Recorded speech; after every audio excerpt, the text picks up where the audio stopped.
আজকের ভিডিওতে নোয়াখালী জেলার সুন্দর কিছু দর্শনীয় স্থান ঘুরে দেখানোর চেষ্টা করব। সেই সাথে সাথে গুরুত্বপূর্ণ তথ্য সহ কমপ্লিট একটি ভ্রমণ গাইডলাইন দেওয়ার চেষ্টা করব। তো চলুন ভিডিও শুরু করা যাক।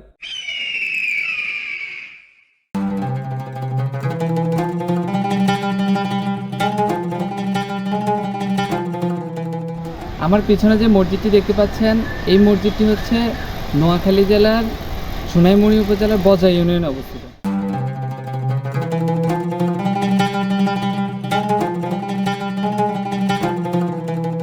শুরুতেই মসজিদ সম্পর্কে রয়েছে কিছু গুরুত্বপূর্ণ তথ্য।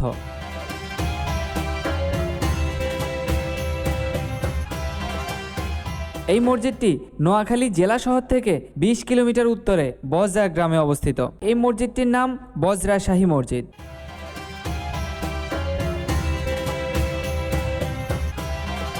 মসজিদটি 1800 শতাব্দীতে নির্মিত হয়েছে।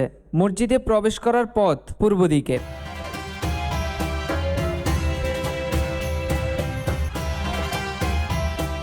ইতিহাস থেকে জানা যায়, মুঘল সম্রাট শাহের রাজত্বকালে 1741 থেকে 1742 খ্রিস্টাব্দে মসজিদটি আমানুল্লাহ কর্তৃক নির্মিত হয়।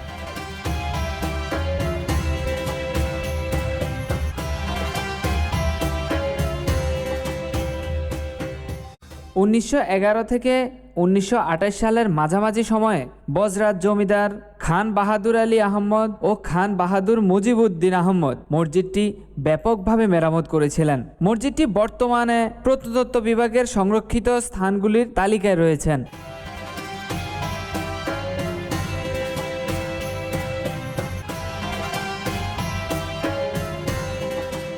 এই মসজিদের পূর্ব দিকে 3টি দরজা রয়েছে।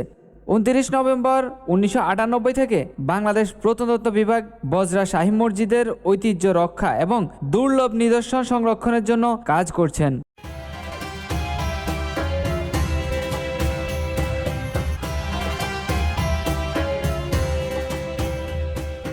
আপনাদেরকে একটা বিষয় বলি, আমরা যতটুকু জেনেছি যে শুক্রবার এবং শনিবার এই মসজিদে প্রচণ্ড লেভেলে ভিড় থাকে, তাই শনিবারের দিনটাকে বেছে নিলাম আমরা।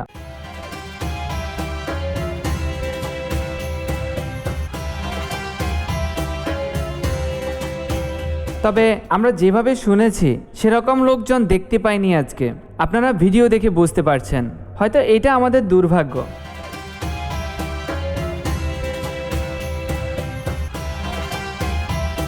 তবে আমরা অনেক সময় এখানে কাটিয়েছি আর চেষ্টা করেছি এই সুন্দর মসজিদটি সম্পর্কে কিছু ধারণা দেওয়ার। বজরা বাজার থেকে পায়ে হেঁটে একটু ভিতরে প্রবেশ করলেই এই গেটটি চোখে পড়বে আপনার। গেট দিয়ে ভিতরে প্রবেশ করলেই সামনেই মসজিদের ইতিহাস সম্বলিত একটি সাইনবোর্ড দেখতে পাবেন। নোয়াখালী আসলে অবশ্যই এই মসজিদটি ঘুরে যাবেন, আশা করি ভালো লাগবে আপনার। বজরা বাজার থেকে জনপ্রতি 10 টাকা সিএনজি ভাড়া দিয়ে চলে এলাম সোনাইমুড়ি বাজারে। সোনাইমুড়ি বাজারে এসে এই হোটেলে আমরা দুপুরের খাওয়া দাওয়া করে নিলাম।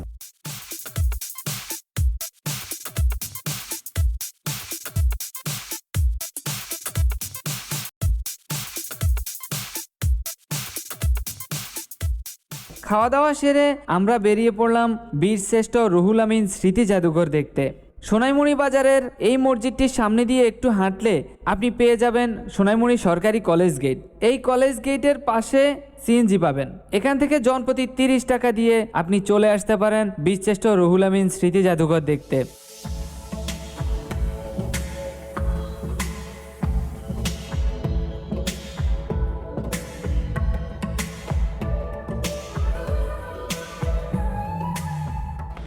আমরা এই মুহূর্তে যে জায়গায় দাঁড়িয়ে আছি, এই জায়গাটির নাম বীরশ্রেষ্ঠ রুহুল আমিন স্মৃতি জাদুঘর।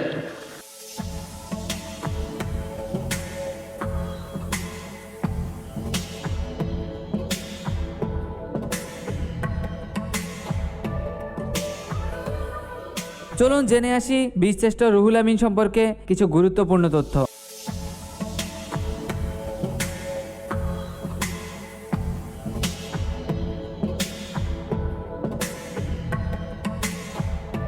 বীরশ্রেষ্ঠ রুহুল আমিন 1971 সালে মহান মুক্তিযুদ্ধের 7 জন শহীদদের মধ্যে একজন। বীরশ্রেষ্ঠ মোহাম্মদ রুহুল আমিন 1934 সালের 1 ফেব্রুয়ারি নোয়াখালীর সোনাইমুড়ি উপজেলার 9 নং দেওয়াটি ইউনিয়নের বাগপাচড়া গ্রামে জন্মগ্রহণ করেন।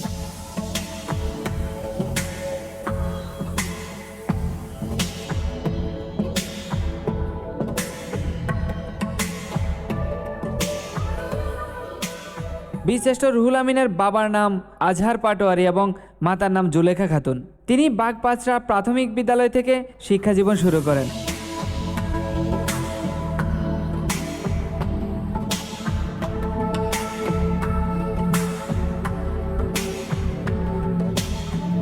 মোহাম্মদ রুহুল আমিন বাংলাদেশ নৌবাহিনীতে কর্মজীবন শুরু করেন।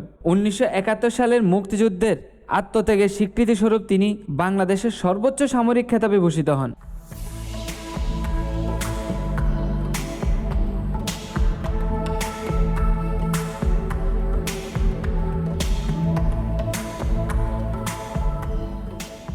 বাংলাদেশ নৌবাহিনীর যুদ্ধজাহাজের নামকরণ করা হয়েছে বীরশ্রেষ্ঠ শহীদ মোহাম্মদ রুহুল আমিনের নামে।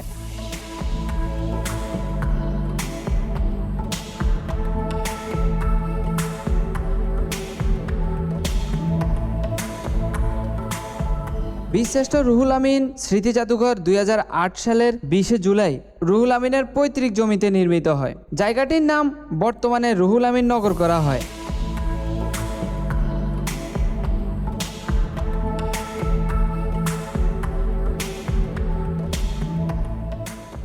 আমরা পুরো জাদুঘর ঘুরলাম, আমাদের বেশ ভালো লেগেছে।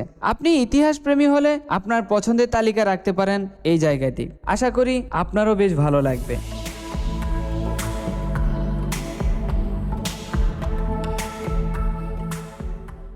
এখন এখান থেকে জন প্রতি 30 টাকা সিএনজি ভাড়া দিয়ে আবারও চলে যাব সোনাইমুড়ি বাজারে।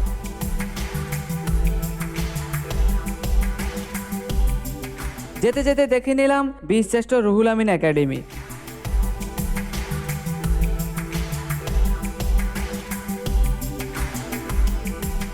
সোনাইমুড়ি বাজার থেকে 30 টাকা সিএনজি ভাড়া দিয়ে চলে এলাম জয়াক বাজারে। বাজারে নেমে একটু হাঁটলে আপনি পেয়ে যাবেন গান্ধী আশ্রম ট্রাস্ট অথবা গান্ধী আশ্রম স্মৃতি জাদুঘর।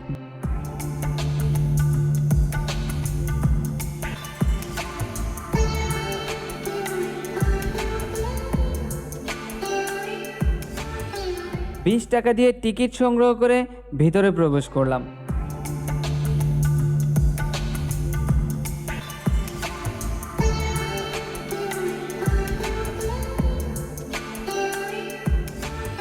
উনিশশো সালে জাতিগত সংঘাতের পর মহাত্মা গান্ধী নোয়াখালী জেলার বেগমগঞ্জ উপজেলা ভ্রমণ করেন এবং 1947 সালের 29 জানুয়ারি গান্ধীজি এই জয়াক বাজারে পরিদর্শনে আসেন।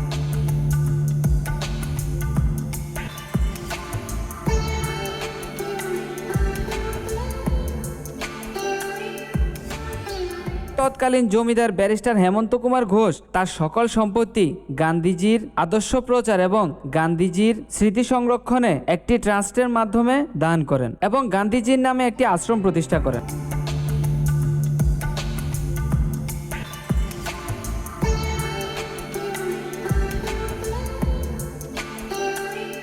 গান্ধী আশ্রমে গান্ধীজি তখনকার নোয়াখালী সফরের 1 শতাধিক ছবি, ব্যবহৃত জিনিসপত্র ও প্রকাশিত লেখা সংরক্ষিত আছে। বর্তমানে আশ্রমটি একটি ট্রাস্ট হিসেবে পল্লী উন্নয়নের কাজ করছে।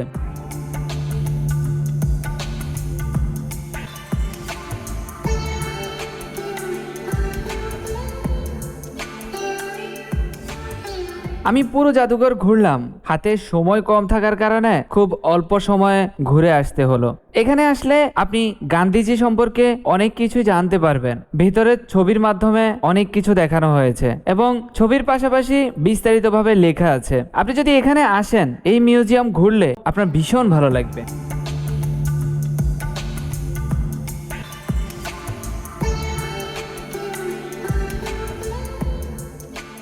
গুরুত্বপূর্ণ ব্যাপার হলো জাদুঘরে ভিডিও করা নিষেধ ছিল, তাই আপনাদেরকে ভেতরে কিছুই দেখাতে পারলাম না।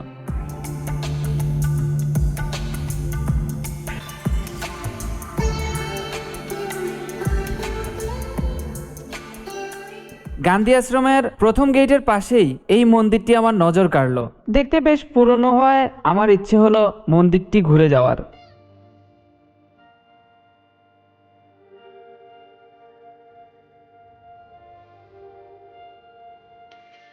আমরা মন্দিরের ভিতরে প্রবেশ করলাম দায়িত্বরত একজনের সাহায্যে।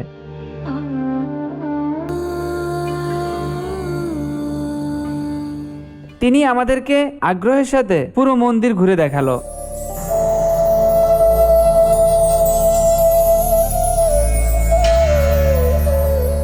এই মন্দিরের পাশেই আরো একটি মন্দির রয়েছে। এই মন্দিরটিও প্রায় 150 বছরের পুরনো।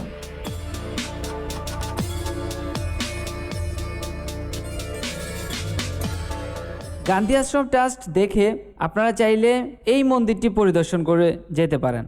ভিডিও ভালো লাগলে লাইক দিতে ভুলবেন না। আপনার মতামত কমেন্ট করুন। ফেসবুক থেকে দেখলে ফলো করে রাখবেন, ইউটিউব থেকে দেখলে সাবস্ক্রাইব করে পাশে থাকবেন। ভালো থাকুন, সুস্থ থাকুন। আজ এ পর্যন্তই, দেখা হচ্ছে নতুন ভিডিওতে। টাটা।